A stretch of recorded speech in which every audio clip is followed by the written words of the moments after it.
안녕하세요. 동동이 쌤이에요. 어, 급하게 수업을 다시 녹화를 한번 해보았어요. 실시간에 하는 게 있어서 조금 어려움이 생겨가지고 선생님 급한 출장이 생겨서 영상 촬영을 급하게 하게 되었습니다. 괜찮죠, 여러분?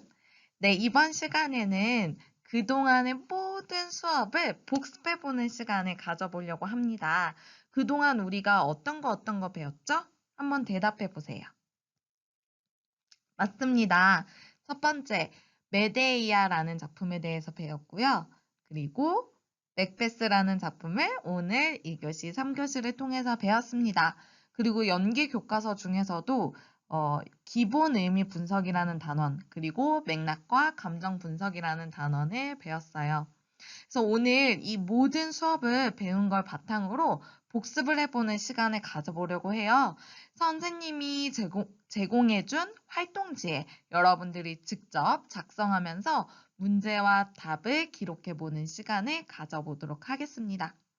본 수업에 사용되는 자료는 저작권법에 따라 학교 수업을 위한 저작물로 수업 및 수업 지원 목적만으로 사용됩니다. 이 외의 공간에서 저작물을 공유 또는 게시하는 행위는 저작권법 위반에 해당될 수 있습니다. 자, 첫 번째 문제부터 시작하도록 할게요. 활동지 모두 준비됐나요? 컴퓨터 모두 켜놓고 타자를 칠 준비 되셨죠? 자, 그럼 첫 번째 문제부터 시작합니다. 그리스 3대 비극 작가는 누구일까요? 힌트, 우리가 배웠던 메데이아를 쓴 작가도 이 중에 포함되어 있습니다. 자, 지금 타자를 열심히 쳐주세요. 그리스 3대 비극 작가는 누구일까요? 자, 여기에 첫 번째 비극 작가가 처음으로 그리스 비극을 쓴 작가이기도 합니다. 다 쓰셨나요? 자, 그러면 2번 문제로 넘어가도록 하겠습니다. 대본의 구성 요소를 3개 이상 말해보세요. 대본의 구성 요소, 대본을 구성하고 있는 요소에 대해서 쓰시면 됩니다. 힌트, 여러분들이 대본을 펼치자마자 만날 수 있는 이것, 그리고 등장인물을 소개하는 이것 등등이 있죠. 최소 3개 이상입니다. 여러분들이 더 생각할 수 있다면 더 여러 가지를 생각해 보도록 할게요. 다른 시간에 쓰지 마시고 지금 이 시간에 선생님이랑 같이 하시는 겁니다. 다음 3번 문제. 일상의 말과 무대 위에서 하는 대사의 차이점은 무엇일까요? 일상으로 우리가 이렇게 얘기하는 것과 무대 위에서 대사로, 배우로서 말하는 대사로 하는 차이점은 무엇일까요? 적어봅니다. 되셨나요? 넘어가도록 하겠습니다. 장면을 나누는 기준은 총 2가지가 있다고 했는데요. 장면을 나누는 기준에 대해서 한번 적어보도록 할게요. 2가지 모두 적어보도록 합니다. 힌트를 주자면 장면을 나눌 때는 이 극 가운데에 무언가 변화가 있어야겠죠? 그 변화의 기점에 대해서 여러분들이 작성해 주시면 됩니다. 되셨나요? 그럼 넘어갈게요. 자, 다음과 같은 그림 어디에서 많이 보셨죠? 여러분들이 만났던 극의 구성 중에 한 가지입니다. 도입부, 중간부, 결말부로 구성이 되어 있고 시작과 중간, 끝 이런 식으로 또 오막 구성으로도 이렇게 구성이 되어 있는 이 극의 구성의 명칭은 무엇일까요? 활동지에 적어줍니다. 되셨나요? 저희 오늘 총 10개 정도의 문제를 푸실 거예요. 절반 오셨어요, 여러분. 네, 고생하셨습니다. 다음 문제 넘어가 보도록 하겠습니다. 다음 문제, 서사 구조의 대표적인 희곡은 무엇일까요? 힌트, 우리가 그동안 배웠던 작품, 일관되게 계속 배웠던 작품이 이 서사 구조에 해당이 된다고 선생님 말씀을 드렸어요. 더 큰 힌트. 이 작품의 작가는 셰익스피어입니다. 그것 말고도 또 다른 분의 작품도 이 서사구조의 대표적인 희곡이라고 선생님이 예시를 들어드렸어요. 브레이트 작품인데요. 네, 여러분들은 똑똑하시니까 두 작품을 모두 써주시기 바랍니다. 그러면 다음으로 넘어가도록 하겠습니다. 자, 이 그림의 극의 구성의 명칭은 무엇일까요? 이 극의 구성은요, 하나의 주제를 가지고 그 주제에서 이렇게 연관된 독립된 사건들로 이루어져 있습니다. 그래서 하나의 주제를 가지고 예를 들어 사랑이다 라고 했을 때 여러 가지 사랑이 나올 수 있겠죠? 부모님과의 사랑의 사건 하나, 또 연인과의 사랑, 또 사건 하나, 또 선생님과 제자의 그런 애틋한 또 사랑, 이런 식으로 사건이 하나의 주제를 가지고 여러 가지로 독립되게 이렇게 빠져나와서 구성을 하고 있는 이러한 극의 구성의 명칭은 무엇일까요? 이 구성은 이렇게 두 가지의 명칭을 가지고 있습니다. 그래서 여러분들이 두 가지 중에 한 가지만 적으시면 되겠습니다.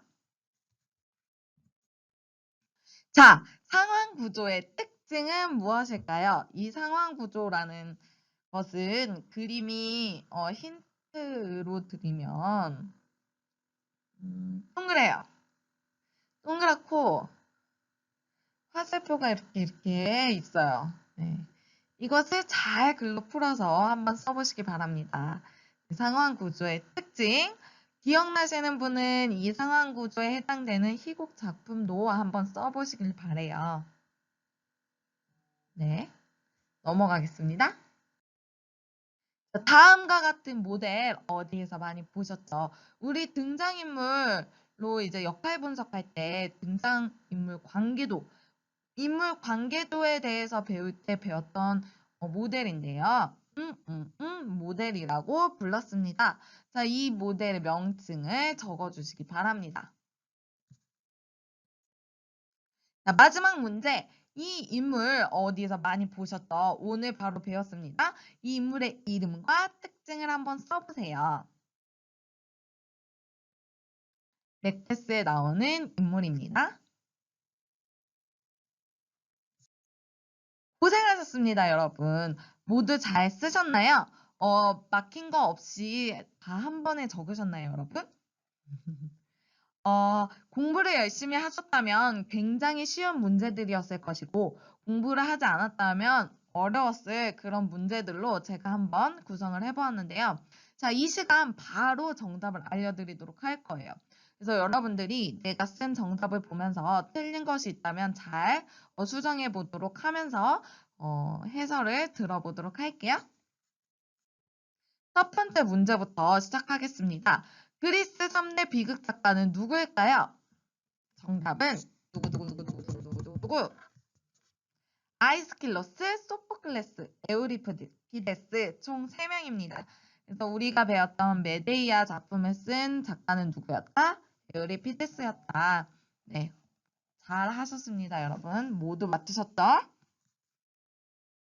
대본의 구성 요소를 3개 이상 말해보세요.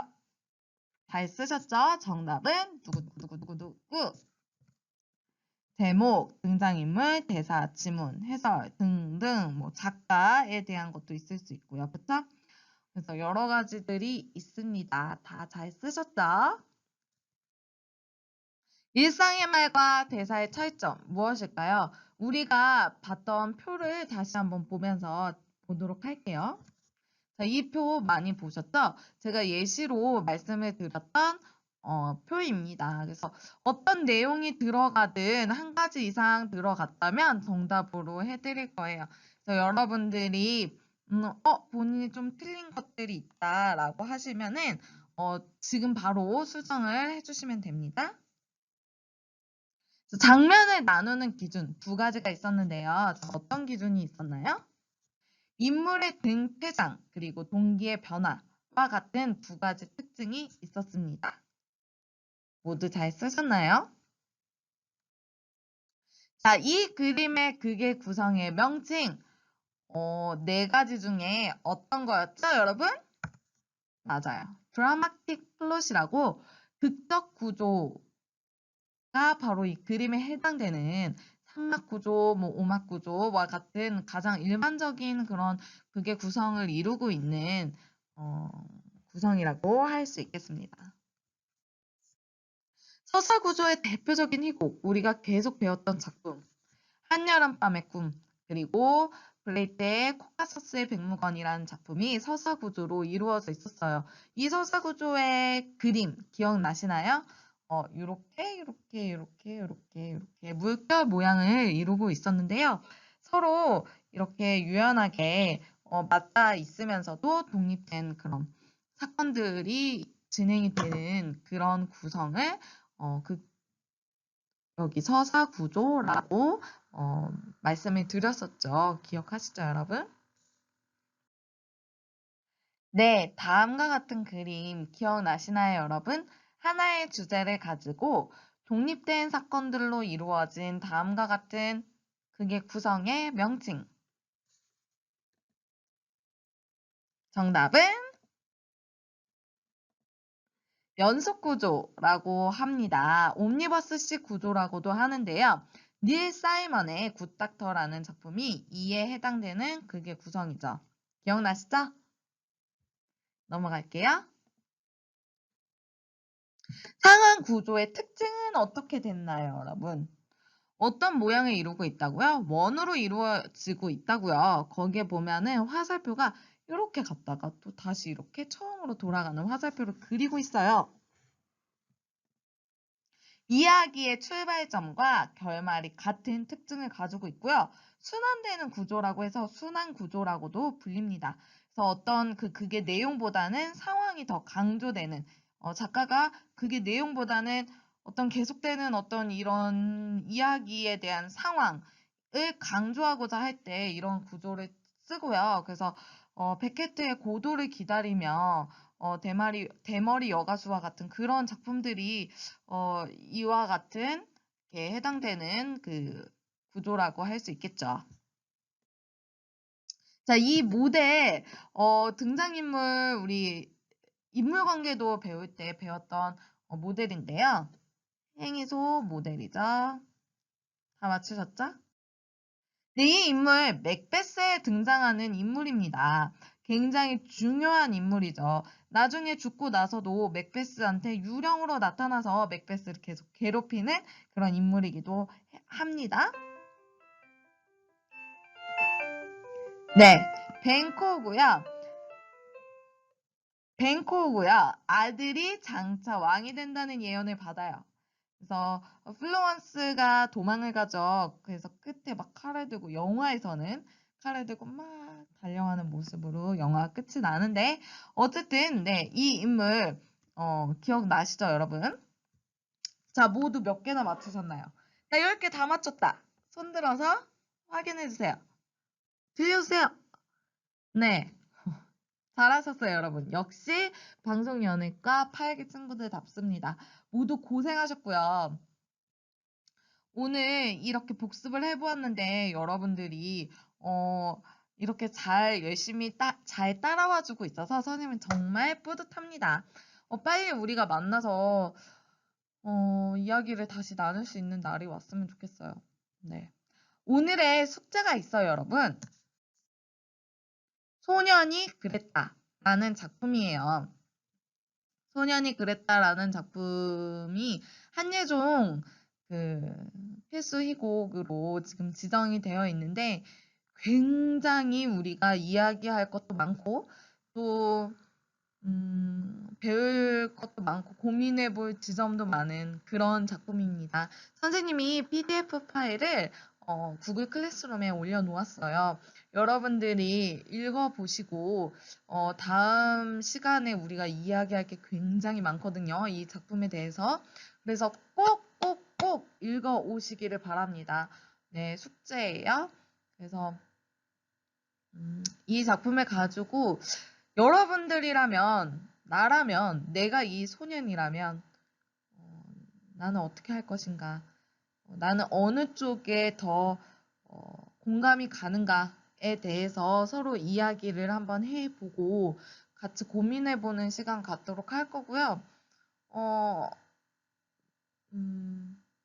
굉장히 많은 생각을 하게 해주는 그런 작품이었어요. 저는 개인적으로. 네, 그래서 네, 여러분들도 저랑 같이 이 작품을 통해서 함께 공부해보는 시간 가졌으면 좋겠습니다. 오늘도 정말 고생하셨고요, 여러분. 다음 시간에 다시 만날게요. 빠빠이.